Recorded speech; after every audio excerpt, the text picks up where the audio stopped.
72-এর সংবিধানের 54 বছর দেশ চলছে, সব আমাদেরকে মূলে দেখাইছে।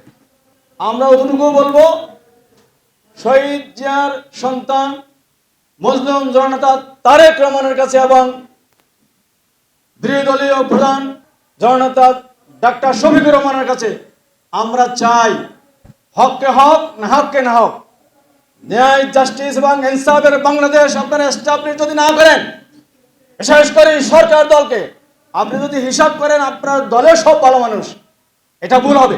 কারণ এই কাজটা করেছিলেন ফাঁসিবাদ 16 বছর, কোনো আলেমকে মূল্যায়ন করে নাই, কোনো সম্মানিত মানুষকে মূল্যায়ন করে নাই, কোনো জ্ঞানীকে মূল্যায়ন করে নাই, কোনো মেধাবীকে মূল্যায়ন করে নাই।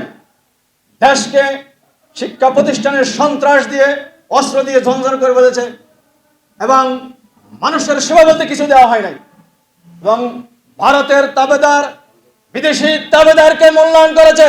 আশা করি আপনারা সেই তাবেদারি না করে বাংলাদেশের 18 কোটি মানুষের, বাংলাদেশের স্বাধীনতার সার্বভৌমত্ব রক্ষার পক্ষে কাজ করবেন এবং আগামী দিনের শান্তির বাংলাদেশ, ন্যায়, জাস্টিস এবং কল্যাণমূলক বাংলাদেশ মানুষকে উপহার দিবেন।